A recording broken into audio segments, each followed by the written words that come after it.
여러분 안녕하세요. 세계지리 스텝 바이 스텝 유탐선 세계지리의 진짜곰 이진웅입니다. 자, 오늘은 18번째 시간입니다.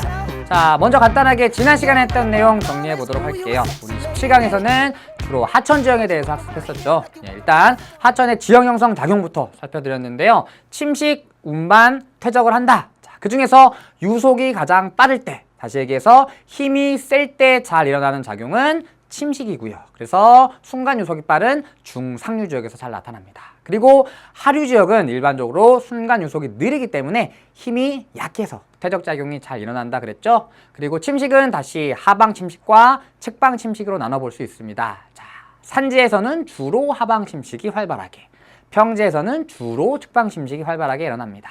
자, 그리고 하천이 퇴적시키는 퇴적물 크게 세 가지로 나눠봤습니다. 자갈, 모래, 점토 있었고요. 그래서 상류부터 하류까지 일반적으로 큰 거부터 작은 거 순으로 퇴적이 되는데요. 약간 어려운 말로 퇴적 분급 현상이라고 얘기했었죠. 자, 그리고 이러한 하천의 지형 형성 작용에 의해서 만들어지는 침식 지형 그리고 퇴적 지형 살펴봤습니다. 자, 먼저 침식 지형은 감익공류하천, 하시계 그리고 하안당구까지 살펴봤고요. 퇴적 지형으로는 자유공류하천, 물론 퇴적 지형을 만드는 일반적인 공류하천입니다. 그 다음에 충적평야로 선상지, 범람원, 삼각주까지 살펴봤습니다. 자, 이 충적평야 내용은요, 우리 한국지리에서는 굉장히 중요하게 다루는 내용이고요. 굉장히 깊은 내용까지 살펴봅니다. 자, 한국지리랑 세계지리 같이 하는 학생들은 잘 알고 계시겠지만 한국지리는 굉장히 어려워요. 하지만 세계지리에서는 그렇게 깊게 건드리지 않습니다. 그러니까 선생님이 지난 시간에 정리해준 내용 정도만 충분히 공부하시면 문제들 어렵지 않게 풀이하실 수 있을 것 같습니다.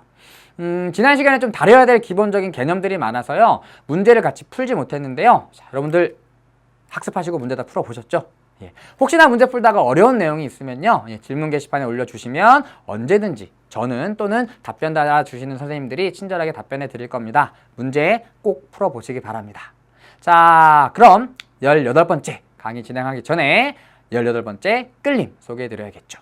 자, 18번째 끌림으로는 우리 유럽 지역으로 가보려고 합니다. 루마니아라고 하는 나라인데요. 루마니아라고 하면 드라큘라 굉장히 유명합니다. 알고 계신가요? 드라큘라로 유명한 루마니아라는 곳에 브란쇼브라는 곳입니다. 자, 브란쇼브는요, 루마니아 중앙부에 위치하고 있는 도시입니다. 자, 중세유럽 분위기가 물씬 나는 곳인데요. 13세기 독일계 작센족이 건설한 도시입니다. 루마니아에서는 중세 모습이 가장 잘 보존된 곳입니다. 자, 여러한 관광지가 있는데요. 먼저 공화국 거리는 넓은 보행로로 인해 보행자의 천국이라고 불리는 곳입니다. 널찍한 대로 양편으로 오래된 중세 건물들이 아름답게 줄지어서 있는 이곳이 브라쇼브 구시가지 여행의 시작점입니다. 스파툴리 광장은 삼각형 모양의 넓게 뚫린 광장입니다. 광장의 중앙에선 원형 분수가 힘차게 물줄기를 내뿜고 분수대 주변에서는 사람들이 앉아 여유롭게 휴식을 즐깁니다. 광장 북쪽 붉은 지붕과 노랜 시가탭이 예쁘게 조화를 이루고 있는 건물은 옛 시청 건물인데요. 현재는 역사박물관으로 이용되고 있습니다. 폭 135cm, 길이 80m의 골목인 스트라다 스포리는 성인 2명이 겨우 지나갈 수 있는 굉장히 좁은 골목입니다. 양팔을 뻗으면 벽이 닿는 이 골목에서는 양쪽 벽을 짚은 인증사진이 필수라고 합니다. 원래는 소방관들이 사용하던 골목인데요. 일종의 소방도로 기능을 했던 곳이라고 합니다. 자, 흑색교회입니다. 흑색교회는 브라쇼브가 속해 있는 트란실바니아 지방에서 가장 큰 독일식 고딕 건축물입니다. 흑색교회에서 가장 유명한 것은 1839년에 만든 파이프 오르간입니다. 총 4천여 개의 파이프관으로 이루어진 이 오르간은 유럽 남동쪽 지역에서는 가장 큰 오르간이라고 얘기합니다. 자, 브라쇼브 근방에 위치한 케이블카를 타고 올라가면 해발 900m 탐파산에서 붉은 지붕이 끝없이 이어진 중세 브라쇼브 모습을 관찰할 수 있습니다. 또 브라쇼브 근처에 있는 길이 90km의 파가라산 횡단도로는 세상에서 가장 아름다운 도로, 그리고 죽기 전 드라이빙해야 하는 도로로 꼽힌 스릴이 넘치는 곳입니다. 한번 달려보고 싶지 않으신가요? 저는 루마니아 한번 가보지 못했는데요. 만약에 유럽에 가게 된다면 사실은 서유럽보다는 동유럽 쪽에 더 가고 싶은 마음이 있습니다. 서유럽은 어떤 도시적인 모습, 현대스러운 모습이 많이 남아있는 곳이라면 동유럽 쪽은 이 과거, 중세시대 때 또는 그 이전의 모습이 많이 남아있는 곳입니다. 여러분들도 유럽 하면 뭐 생각나는 독일, 뭐 프랑스, 뭐 이런 나라들도 좋지만 동유럽에 위치한 수많은 나라들을 가보시는 것도 뭔가 과거 여행을 하는 기분이 들지 않나 이런 생각을 해봅니다. 자, 오늘은 루마니아의 브라쇼브 소개해드렸습니다. 자, 그럼 본격적으로 18강 내용 진행해 볼 겁니다. 자, 오늘은 해안 지형 중에서도 해안 지형을 형성하는 지형 형성 작용, 그리고 해안 침식 지형에 대해서 알아보도록 하겠습니다. 자, 우리 하천에 대해서 얘기할 때도 먼저 하천의 지형 형성 작용에 대해서 얘기했었죠. 그래서 오늘 해안 지형을 공부할 때도 이 해안 지형을 형성하는 지형 형성 기구들에 대해서 확실히 알아두시는 것들이 중요합니다. 자, 처음에 이 지형 형성 기구들이 하는 다양한 지형 형성 작용을 잘 정리해 두시면 뒤에 나오는 지형들 손쉽게 이해하실 수 있습니다. 말씀드렸죠. 암기하지 마시고 이해해 보세요. 원리를 알아가시는 것이 중요합니다. 자, 먼저 해안의 종류부터 살펴보면서 오늘 18강 시작해 보도록 할게요. 자, 먼저 살펴볼 것은 해안의 종류입니다. 자, 해안. 자, 일단 해안은 어떤 곳을 얘기하냐면 우리 여름철에 동해 놀러가요, 서해 놀러가요 라고도 얘기하지만 동해안에 놀러가요, 서해안에 놀러가요 라고도 얘기하죠. 자, 이 해안은요 일반적으로 바다와 육지가 만나는 곳을 해안이라고 부릅니다. 자, 그런데 어떤 하나의 모습만을 가지고 있는 것은 아니고요. 구성 물질이나 어떤 형성 작용의 차이에 따라서 크게 세 가지 모습의 해안으로 나눠볼 수가 있습니다. 첫 번째는 이러한 해안입니다. 우와! 굉장히 막 아름다운 암석들이 해안에 자리 잡고 있죠. 깎아지는 듯한 절벽이 발달해 있는데요. 뭔가 이 위에 올라서면 굉장히 무서울 것 같죠. 막 철썩철썩 파도가 치면 왠지 떨어질 것 같아. 굉장히 좀 아찔한 경험을 하게 될 것 같습니다. 자, 이렇게 암석으로 이루어진 암석 해안도 있고요. 두 번째, 여러분들 가장 많이 보셨을 해안입니다. 바로 모래로 이루어진 해안이죠. 모래 해안이고요. 주로 뭘로 이용되던가요? 해수욕장으로 이용됩니다. 여러분들 많이 가보셨죠? 여러분들 막 뛰놀던, 막 선탠하던 그곳이 바로 모래해안이에요. 모래로 구성된 해안입니다. 그래서 많은 사람들이 해수욕을 즐기고 있는 줄 알았는데 별로 없네요. 의자네요. 자, 이러한 모래해안도 있고요. 또 이런 해안도 있어요. 다른 나라에서는 쉽게 볼 수 없는 해안이기도 한데요. 우리나라에서는 너무나 모두가 잘 알고 있는 해안입니다. 바로 갯벌이죠, 갯벌. 우리나라에서는 너무 쉽게 관찰할 수 있어서 갯벌이 되게 일반적인 지형이라고 생각하는 학생들이 되게 많을 텐데요. 이 갯벌이 발달해 있는 나라 그렇게 많지 않습니다. 그래서 우리나라는 세계적으로도 진짜 갯벌이 엄청나게 넓게 발달한 나라예요. 그래서 이 갯벌을 활용해서 보령에서는 머드 축제 열리죠. 외국인들이 굉장히 많이 옵니다. 너무 신기하거든요. 왜냐면 자기네 나라에선 이러한 갯벌 해안을 볼 수 없는 경우가 많거든요. 그래서 막 얼굴에다 막 진흙 바르면서 피부가 좋아진대, 굿스킨 바르면서 막 노는 거죠. 갯벌 해안 우리나라에 굉장히 널찍하게 발달해 있습니다. 그래서 구성 물질에 따라 그리고 형성 작용에 따라 암석 해안, 모래 해안, 갯벌 해안 이렇게 해안의 종류를 나눠볼 수 있습니다. 자, 그리고 해안의 형태에 따라서 해안을 구분해 볼 수도 있는데요. 쉽게 얘기하면 이렇게 단순한 형태의 해안이 있고요. 이렇게 드나듦이 복잡한 형태의 해안도 있습니다. 자, 이러한 복잡한 형태의 해안은요, 크게 두 가지의 요인에 의해서 만들어지게 되는데요. 한번 살펴보죠. 자, 첫 번째 복잡한 해안입니다. 자, 이거는 빙기 때의 모습이에요. 자, 일반적으로 이러한 복잡한 형태의 해안은 후빙기 해수면 상승과 밀접한 관련을 맺고 있습니다. 자, 이렇게 산들이 발달해 있고요. 산과 산 사이에는 하천이 흐르면서 계곡을 만들어 놨겠죠. 계곡이 이렇게 만들어져 있습니다. 그리고 일반적으로 하천에 의해서 만들어지는 계곡은 어떤 형태라 그랬죠? V자라 그랬죠. V자 곡이 만들어져 있습니다. 그리고 후빙기가 됩니다. 해수면이 어떻게 되나요? 상승합니다. 그러면서 육지 쪽으로 서서히 접근하게 되는데요. 산 쪽은 해발 고도가 높기 때문에 물이 들어가지 못하지만 계곡으로는 물이 들어온다 그랬죠. 그래서 이렇게 물이 들어오게 됩니다. 그 결과 이렇게 드나듦이 복잡한 형태의 해안이 만들어지는데요. 이렇게 하천에 의해서 만들어진 V자곡, 다른 말로는 하식곡이라고 부릅니다. 이러한 하식곡에 후빙기 해수면 상승에 의해 물이 들어와서 만들어진 복잡한 형태의 해안을 리아스식 해안이라고 부릅니다. 우리나라 황해와 남해에도 잘 발달해 있죠. 자, 그런데 이런 형태의 해안도 있습니다. 자, 하천에 의해서 골짜기가 파이는 경우도 있지만 빙하에 의해서 골짜기가 파이는 경우도 있겠죠. 이거 우리 이미 살펴봤던 내용입니다. 빙하 지형 때 우리 학습했었죠. 자, 산지와 산지 사이에 빙하가 깊은 U자 형태의 골짜기를 만들어 놓았고요. 후빙기가 되면 빙하가 후퇴합니다. 그리고 해수면이 상승하겠죠. 자, 빙하가 파놓은 U자곡 또는 빙식곡은 어떠한 특징을 갖고 있다 그랬냐면 넓고 깊게 파인다 그랬죠. 그래서 물이 굉장히 깊은 곳까지 싹 하고 들어오게 됩니다. 역시 복잡한 형태의 해안이 발달하지만 아까 살펴봤던 리아스식 해안보다는 상대적으로 더 깊게 그리고 더 넓게 해안이 발달해 있게 되겠죠. 이러한 형태의 해안을 피오르 해안이라고 부릅니다. 자, 지도 보죠. 자, 왼쪽은요 에스파냐, 스페인에 발달해 있는 리아스식 해안입니다. 복잡한 형태의 해안이 발달해 있죠. 자, 오른쪽은 노르웨이에 발달해 있는 피오르 해안입니다. 우리 빙하 지형할 때 이미 살펴봤네요. 속내 피오르. 와, 엄청납니다.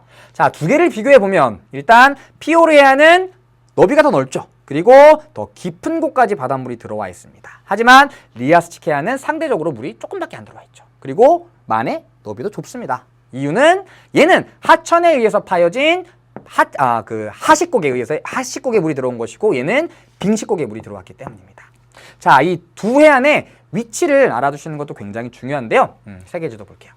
자, 이러한 리아스식 해안 그리고 피오르 해안은 어디에 발달해 있냐면요. 자, 먼저 리아스식 해안의 위치부터 볼게요. 자, 여기에 리아스식 해안이 발달해 있습니다. 여기가 바로 방금 살펴봤던 에스파냐의 북서부 해안이에요. 복잡한 형태 해안 발달해 있고요. 여기 굉장히 작나 봐요. 바다가 에게해라고 부릅니다. 에게해, 리아스식 해안 발달해 있고요. 그 다음에 우리나라의 황해와 남해도 역시 리아스식 해안이 발달해 있습니다. 그리고 미국 동부의 체서피크만이라는 곳이에요. 여기도 굉장히 복잡한 형태의 리아스식 해안이 발달해 있습니다. 리아스식 해안, 거의 뭐 이렇게 동일한 위도에 발달해 있죠. 자, 두 번째 피오르 해안의 위치 볼게요.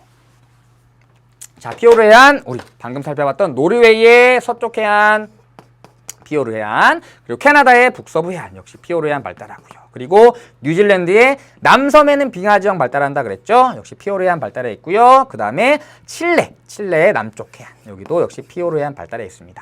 자, 리아스식 해안과 비교해 봤을 때 상대적으로 고위도 지역에 발달해 있음을 알 수 있죠. 당연하겠죠. 빙하의 영향을 받은 U자곡에 물이 들어왔기 때문입니다. 그래서 위치 기억해 두시기 바랍니다.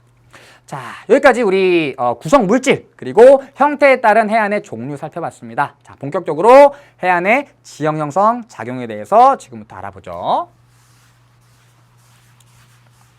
자, 해안에서는 다양한 아이들이 지형을 만들게 되는데요. 우리 5가지 살펴볼 거예요. 자, 처음에 살펴볼 아이가 누구냐면 파랑이라는 아이입니다. 파랑?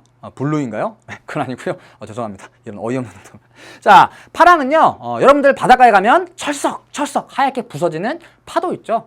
파도라고 생각하시면 가장 편해요. 거의 비슷한 개념이라고 생각하시면 됩니다. 자, 그런데 파랑은 일반적으로 바다에 의해서 만들어지는 바닷물의 울렁임이라고 생각하시면 돼요. 바람에 의해서 만들어지는 겁니다. 자, 이렇게 바람이 붑니다. 홍.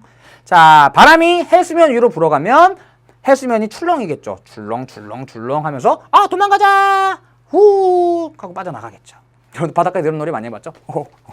자, 다시 바람이 불게 되면 다시 해수면이 일렁이면서 훅 위쪽으로 파랑이 훅 들어왔다가 나가게 되는 것이죠. 자, 이와 같이 바람에 의해서 발생하는 바닷물의 움직임, 이것을 파랑이라고 얘기합니다. 해안 지형을 형성하는 가장 중요한 지형 형성 기구입니다. 우리가 바닷가에 가면 가장 쉽게 볼 수 있는 것도 파랑이죠. 저 멀리서 우와 엄청나게 막 파랑이 밀려와요. 여태까지 파도라고 불렀겠지만 바람에 의해서 발생하는 것은 파랑이라고 부를 수 있습니다. 자, 두 번째 볼게요. 두 번째는 연안류라고 하는 아이예요. 연안을 따라 흐르는 물의 흐름이라고 생각하시면 됩니다. 자, 바람이 이렇게 비스듬하게 부는 경우도 있겠죠. 그러면 바람이 이렇게 불면 파랑이 이렇게 들어오다가 육지에 만나면 어떻게 될까요? 여기를 따라 흐르겠죠. 이렇게 흐르겠죠. 이렇게 해안과 평행하게 흐르는 물의 흐름이구나. 얘를 연안류라고 부릅니다. 그리고 연안은 이렇게 만들어지는 경우도 있어요. 파랑이 이렇게 들어옵니다. 육지에 만나면 일부는 육지로 올라가겠지만 일부는 어떻게 될까요? 양쪽으로 확 갈라지게 됩니다. 역시 해안을 따라서 흐르는 물의 흐름이기 때문에 얘도 연안류라고 부릅니다. 그래서 두 번째 해안 지형을 형성하는 해안 지형 형성 기구 바로 연안류입니다. 다음 세 번째 볼게요. 자, 세 번째. 자, 우리 이렇게 바다에 가면 파랑을 볼 수도 있지만 또 뭐가 있냐면 특히 우리 황해 놀러 가면은 막 놀다 보면 어느새 갑자기 내 발목에 있던 바닷물이 막 무릎까지 차오르는 경우가 있죠. 우리 급격하게 올라오진 않지만 어쨌든 물이 서서히 위로 올라옵니다.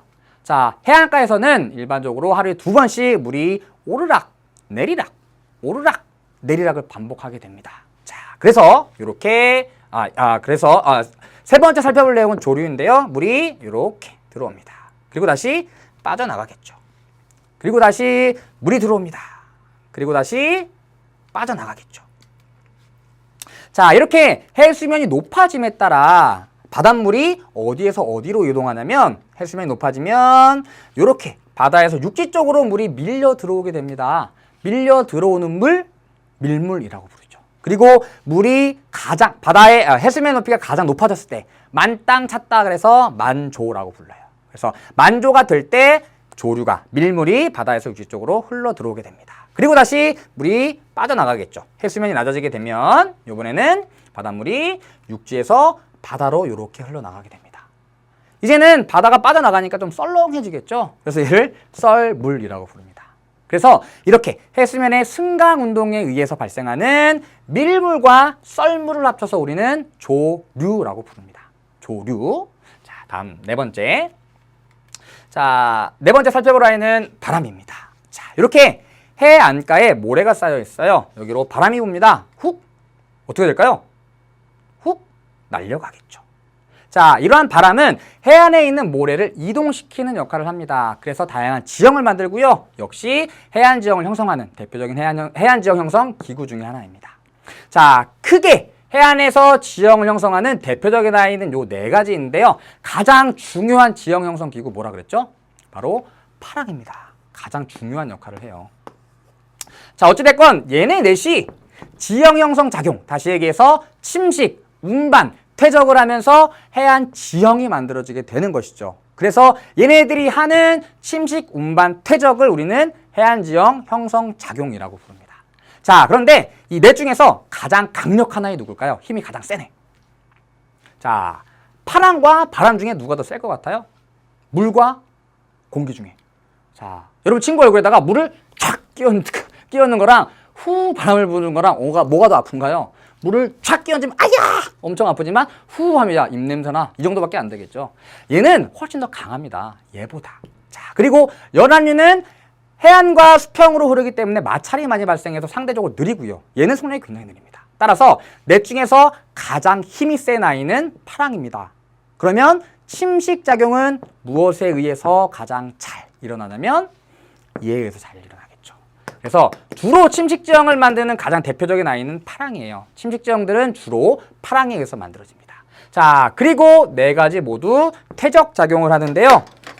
자, 파랑과 연안류 그리고 바람은 일반적으로 주로 모래를 퇴적시킵니다. 상대적으로 입자가 크네. 하지만 조류는 힘이 굉장히 약해요. 그래서 모래보다 더 작은 주로 점토를 퇴적시키게 됩니다. 그래서 파랑, 연안류, 바람은 주로 모래를, 그리고 조류는 주로 점토를 퇴적시킨다. 그리고 침식지형은 주로 뭐에 의해서? 파랑에 의해서 발달한다. 이게 가장 기본적인 내용입니다. 자, 그럼 지형 형성 기구 하나만 더 볼게요. 자, 다섯 번째 살펴볼 내용은 해수면 변동인데요. 자, 우리 신생대 4기에 빙기와 간빙기를 거치면서 해수면이 오르락 내리락 했다는 내용 이미 학습했었죠. 자, 빙기 때는 해수면이 하강하게 됩니다. 자, 그러면 하천의 속력이 후빙기 때는 해수면이 높아지고요. 자, 빙기 때 해수면이 하강하게 되면 하천이 굉장히 빠른 속도로 흘러내려오겠죠. 훅! 그리고 침식 기준면이 낮아지게 됩니다. 그러면 침식, 운반, 퇴적 중에 어떤 작용을 활발하게 하게 될까요? 빡! 빡! 엄청나게 빠른 속도로 내려오니까 여기를 깎아내겠죠. 침식 기준면이 낮아지면서 침식 작용이 활발하게 일어납니다. 해수면이 하강하게 되면. 자, 반면 해수면이 상승하게 되면 하천의 속력이 상대적으로 느려지겠죠. 그리고 침식 기준면이 높아졌기 때문에 이제는 턱 하고 쌓이는 거죠. 턱, 턱 하고 쌓이는 겁니다. 그래서 해수면이 높아지면 침식 기준면이 높아지고 하천의 유속이 느려짐에 따라 퇴적작용이 활발하게 일어나게 됩니다. 그래서 이와 같은 해수면 변동도 역시 해안 지형을 형성하는 중요한 작용이라고 얘기할 수 있어요. 자, 그래서 우리 해안 형성 작용, 다시 얘기해서 해안 형성 기구 살펴봤는데요. 파랑, 연안류, 바람, 조류, 그리고 해수면 변동까지. 얘네들이 침식, 운반, 퇴적이라고 하는 지형 형성 작용을 하면서 다양한 해안 지형을 만드는 겁니다. 자, 이러한 내용 토대로 우리 먼저 해안 침식 지형부터 살펴볼게요. 자, 다음으로 넘어가 보겠습니다. 해안 침식 지형. 해안 침식 지형 살펴보기 전에 요거 살펴보고 넘어갑시다. 자, 다음에 살펴볼 내용은 곳과 만에서의 해안 형성입니다. 자, 바닷가를 보면 해안이 이렇게 일정하게 발달해 있는 것이 아니라 어느 정도 드나듦이 있죠. 자, 이때 육지에서 바다 쪽으로 툭 튀어나온 여기를 곳이라고 부르고요. 다음에 바다에서 육지 쪽으로 쏙 들어간 곳을 만이라고 부릅니다. 자, 이러한 곳과 만에서는 해안 형성이 서로 다르게 나타나게 되는데요. 자, 이러한 곳과 만으로 파랑이 밀려옵니다. 빡빡. 자, 곳과 만 중에 파랑의 작용을 더 강하게 받는 곳은 어디일까요? 자, 쉽게 얘기하면 어디가 너 파랑을 더 세게 맞냐 이런 얘기입니다. 튀어나와 있는 곳은 만보다 파랑을 더 세게 받아들이겠죠. 팍팍팍. 자, 다시 얘기해서 팍팍 팍팍 하면서 침식작용이 활발하게 일어나게 되고요. 그 결과 깎여 나가는 겁니다. 훅.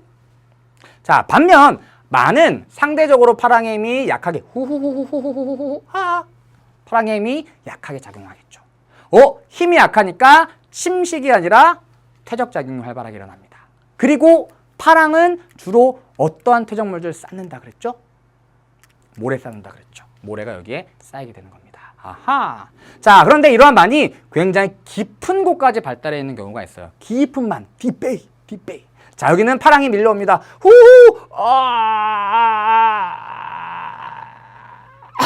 굉장히 힘이 약해지겠죠. 굉장히 깊은 곳에 있으니까. 파랑의 영향이 거의 작용하지 않습니다. 하지만 하루에 2번씩 물이 들어왔다가 빠져나갔다가 그리고 물이 들어와야지. 그리고 빠져나갔다를 반복하게 됩니다. 다시 얘기해서 밀물이 들어왔다가 썰물이 빠져나갔다가 밀물, 썰물. 자, 얘네들이 퇴적작용을 활발하게 하겠죠. 왜냐하면 조류는 주로 퇴적작용을 한다 그랬으니까. 자, 그런데 파랑은 주로 모래를 쌓지만 조류는 주로 뭘 쌓는다 그랬죠? 점토 쌓는다 그랬죠. 여기에 점토가 쌓이게 되는 겁니다. 이렇게 점토가 쌓여서 만들어진 해안을 우리는 갯벌이라고 부르는 거죠.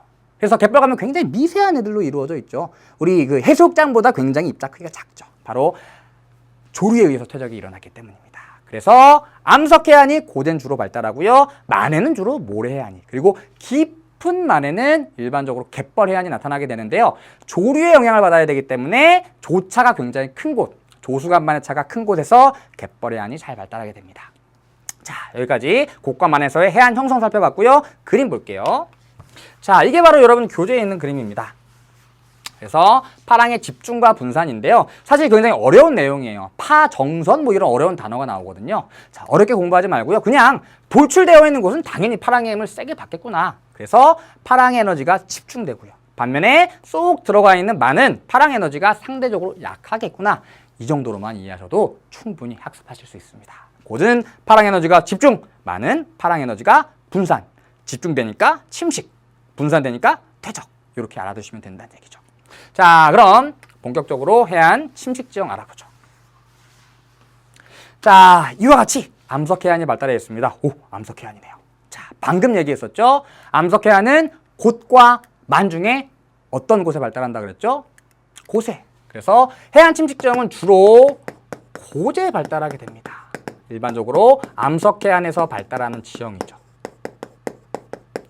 그리고 해안에서 침식작용을 아주 주도적으로 하는 아이, 걔가 누구라 그랬어요? 파랑이라 그랬죠. 그래서 주로 곳에서 파랑의 침식작용에 의해서 만들어지는 지형이 바로 해안 침식지형이에요. 자, 그럼 어떻게 만들어지는지 지형 하나씩 한번 살펴볼게요. 자, 이렇게 암석해안이 자리 잡고 있습니다. 파랑이 밀려오겠죠. 빡! 그리고 또다시 빡! 또다시 빡!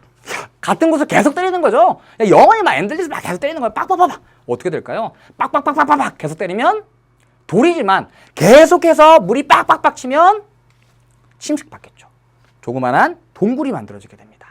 이렇게 파랑의 침식에 의해서 만들어진 이러한 동굴을 우리는 해식동이라고 부릅니다. 그리고 동굴이 만들어진 후에도 여전히 파랑은 계속해서 육지 쪽으로 밀려오겠죠. 다시 빡!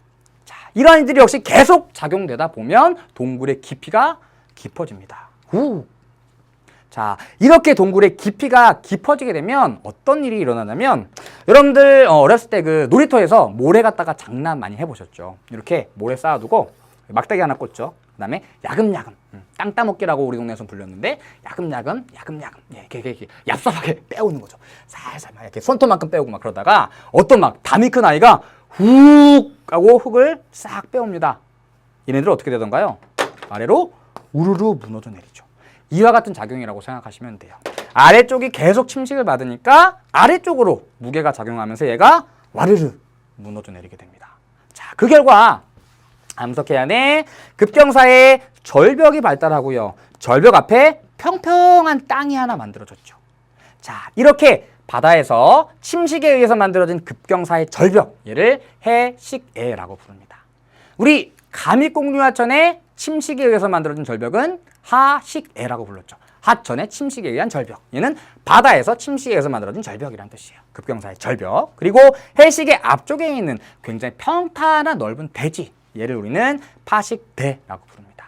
그래서 파랑이나 연안 위의 침식작용에 의해서 주로 만들어지는 경우가 많고요. 이 파식대는요. 만조 때는 물에 잠겼다가 간조 때, 그러니까 해수면이 높아졌을 때는 물에 잠겼다가 해수면이 낮아졌을 때는 땅 위로 드러나는 이러한 특징들을 가지고 있습니다. 그래서 파랑의 침식에 의해 해식애와 파식대가 발달합니다.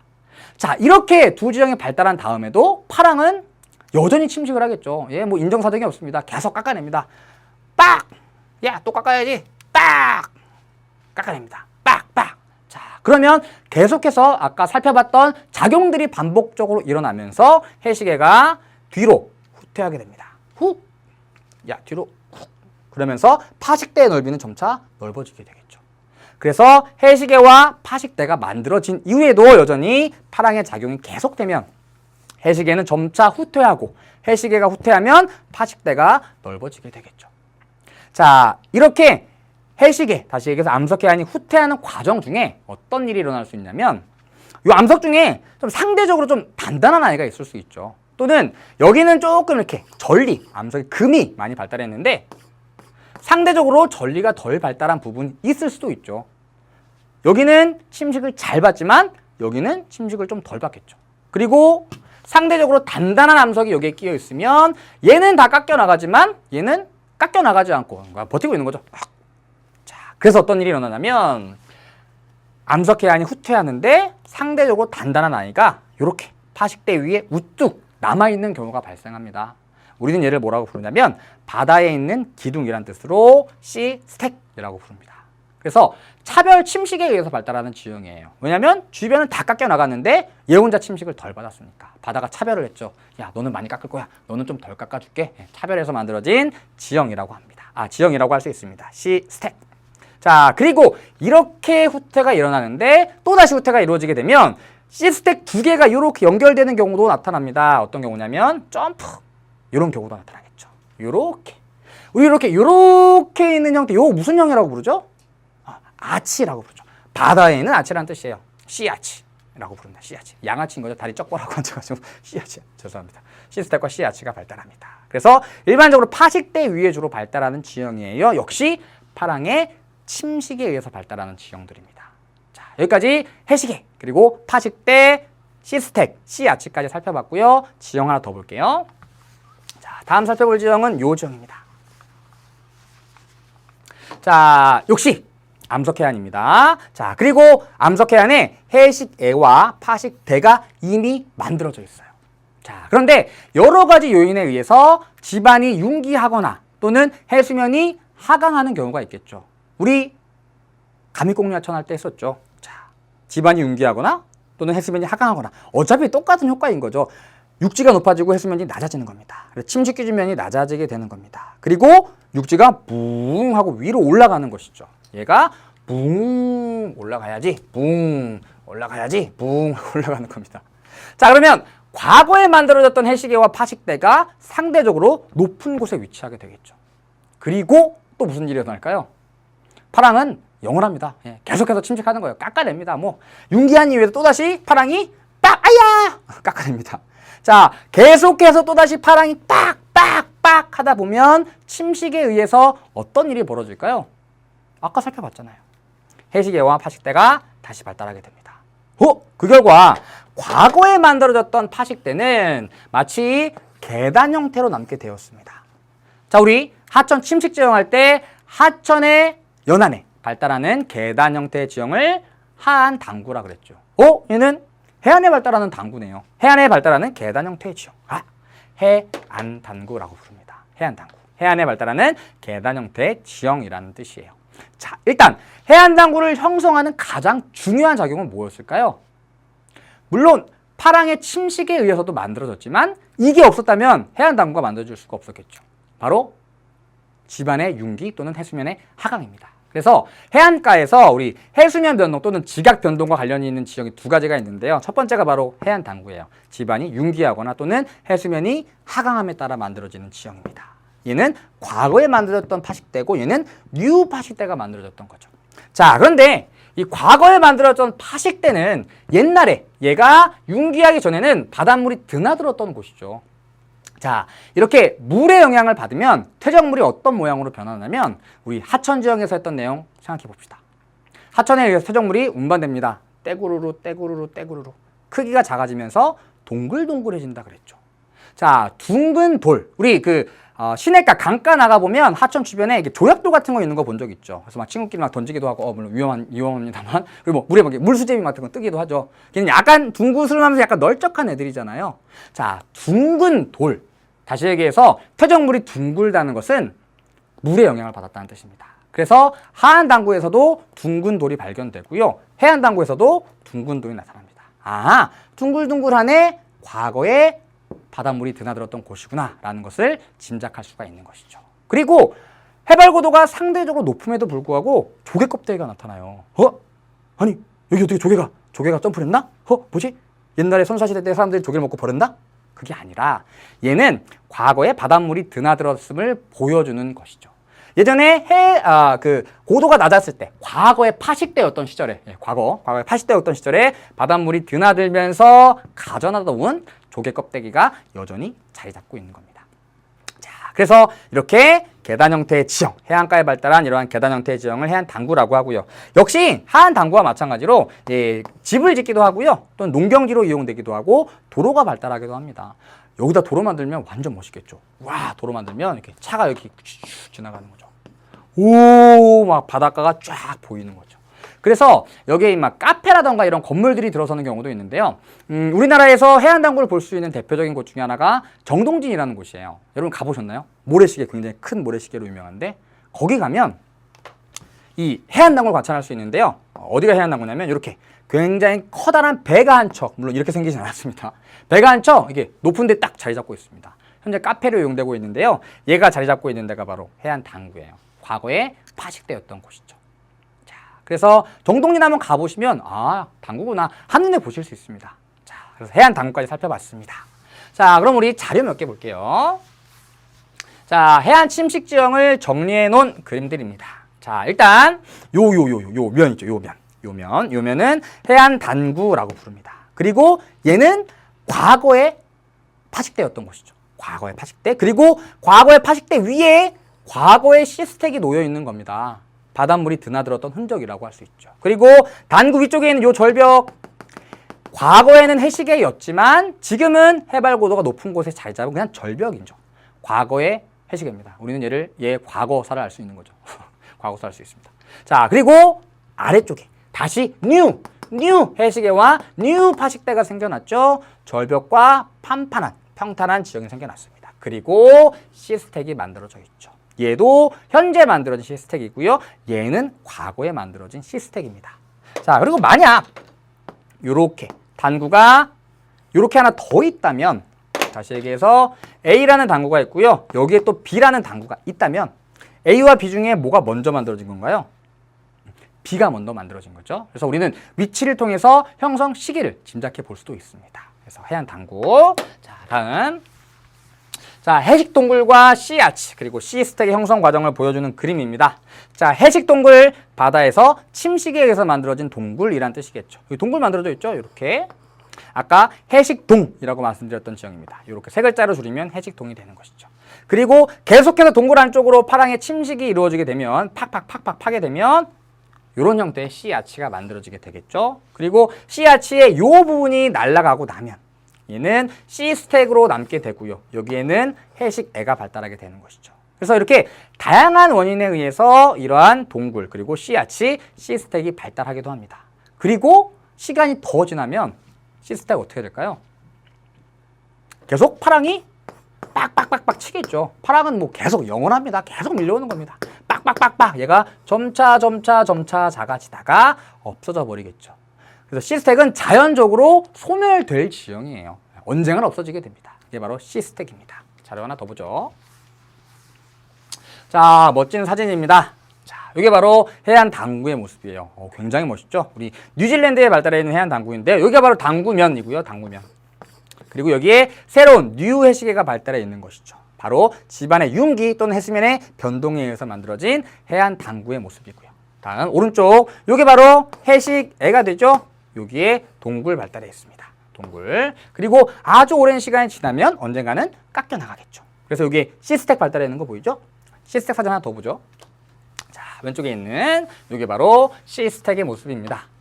우리 과거에 교육 과정이 바뀌기 전에 초반에 호주의 관광 명소들이 이제 하나의 단원으로 들어갔던 적이 있었는데요. 그때 나왔던 대표적인 지형 중에 하나가 바로 이 녀석입니다. 이 녀석의 이름이 12사도라는 녀석인데요. 과거에 씨스택이 12개 있었대요. 그래서 12사도라는 별명으로 불렸었습니다. 그런데 시간이 지나면서 계속해서 침식을 받았네요. 씨스택 어떻게 된다 그랬죠? 없어진다 그랬죠. 그래서 과거에는 12개였는데 지금은 7개가 없어지고 5개 정도가 남아있대요. 그래서 여러분들 나이 아주 많이 먹고 여기 간다면 5개도 없어지겠죠. 저도 아직 한 번 안 가봤는데요. 얘네들이 다 없어지기 전에 마지막 1사도가 남기 전에 1사도도 없어지기 전에 한 번쯤 방문하고 싶은 곳입니다. 그래서 12사도가 5개밖에 안 남았다. 파랑의 침식에 의해서 나머지가 사라졌구나. 계속해서 파랑의 침식이 작용을 하면 언젠가는 없어질 지형이구나. 이렇게 알 수가 있다는 얘기죠. 다음 오른쪽 사진. 여기가 해식애이고요. 해식애 앞쪽에 넓고 평탄한 대지가 발달해 있죠. 얘가 바로 파식대가 됩니다. 파식대. 파식대가 굉장히 넓게 발달해 있는. 와, 엄청나게 넓죠.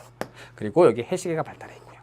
만약 바닷물이 만조가 된다면, 바닷물의 높이가 높아진다면 바닷물이 여기까지 들어올 수도 있겠죠. 그래서 얘를 빡빡 때리면서 점차 뒤로 후퇴하게 될 것입니다.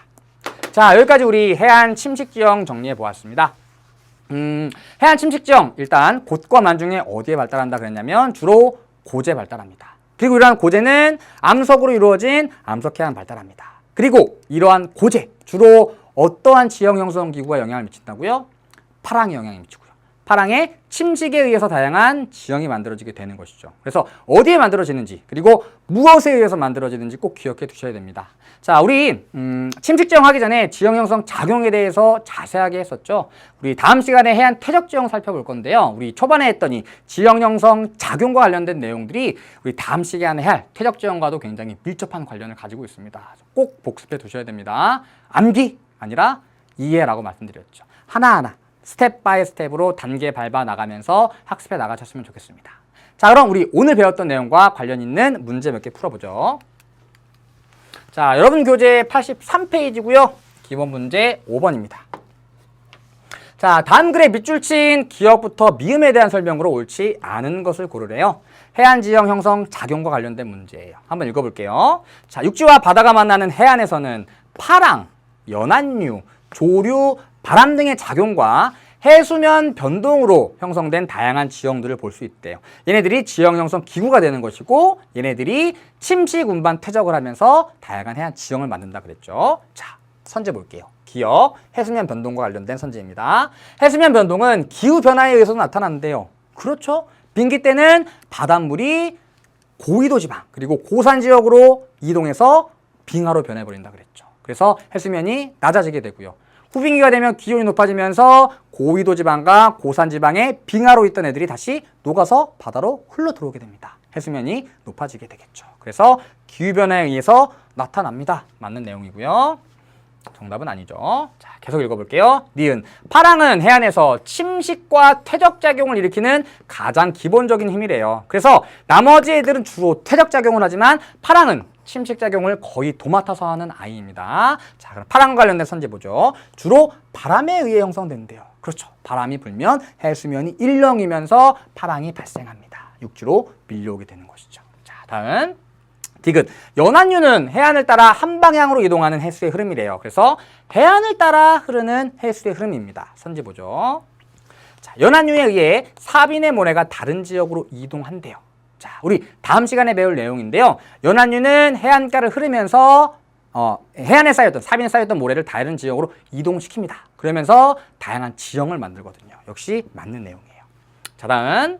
조류는 조수 간반의 차에 의해 해수가 이동하는 현상으로 조차가 큰 지역이나 폭이 좁은 수로에서 특히 빠르게 이동한대요. 자, 선지 보죠. 릴. 조류는 갯벌 해안보다 모래 해안이 크대요. 아니겠죠. 자, 일반적으로 조류는 조수 간반의 차가 크면 클수록 잘 발달하는 흐름입니다. 해수의 흐름이에요. 그런데 갯벌 해안에서는 조류의 작용이 굉장히 잘 나타난다 그랬죠.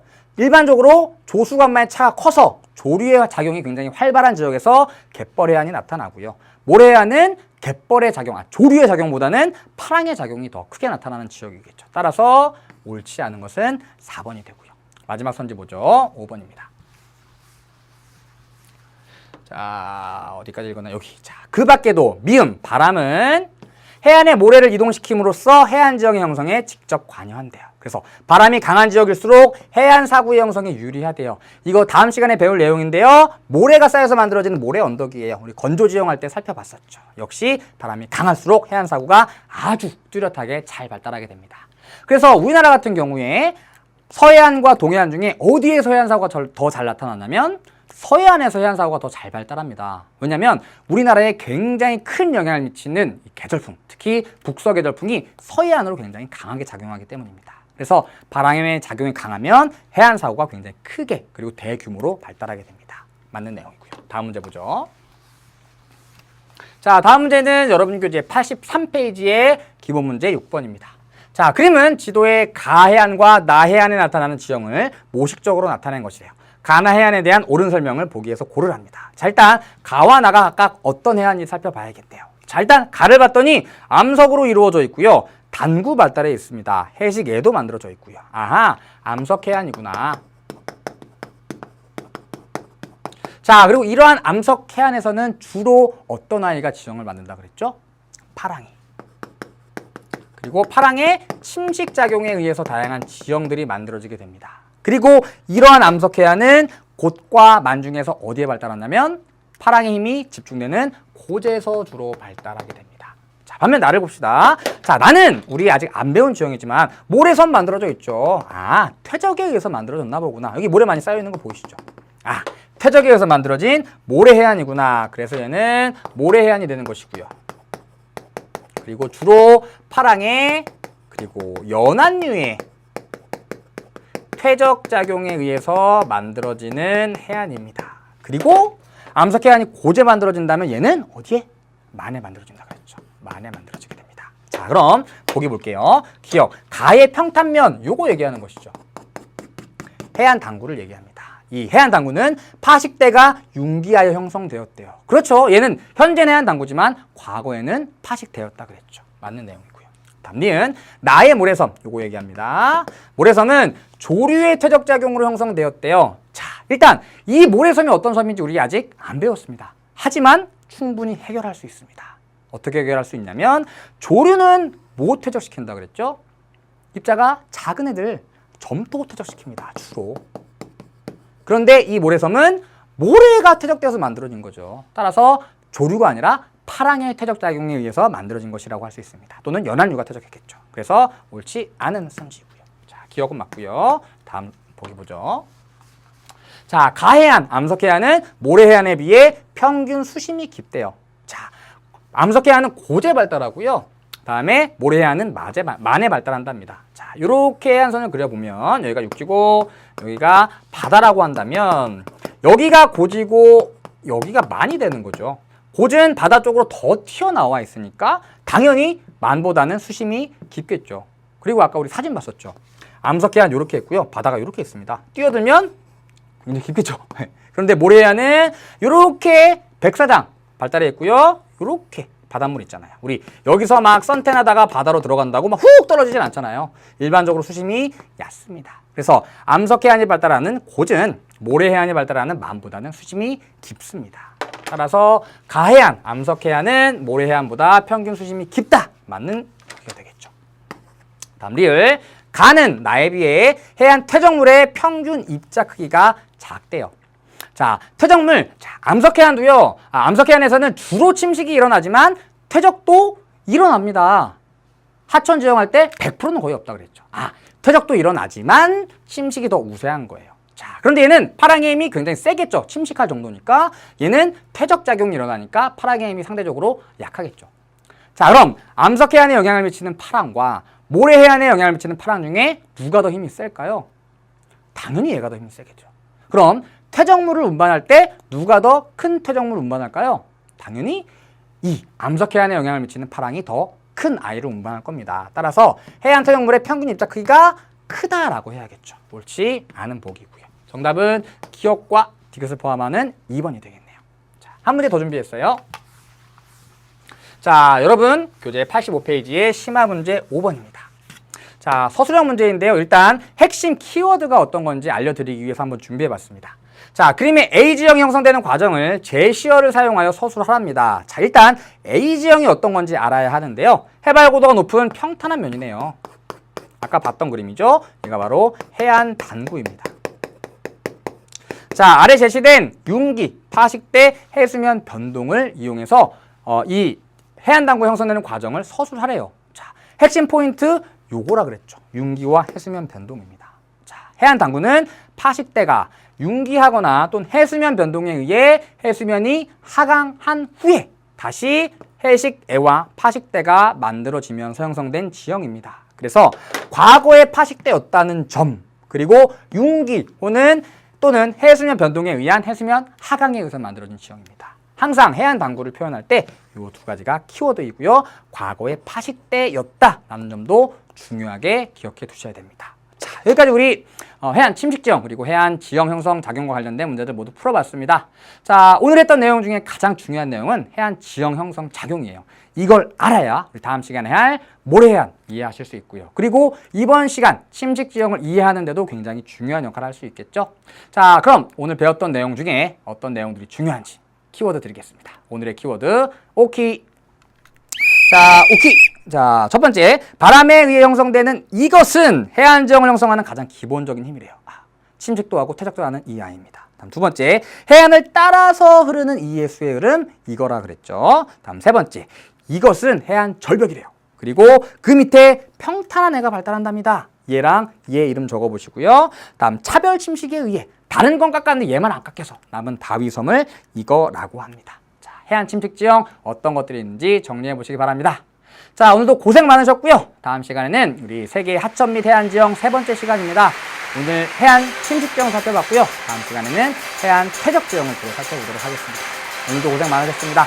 다음 시간에 더 좋은 모습으로 다음 준비하겠습니다. 다음 시간에 만나요. 안녕.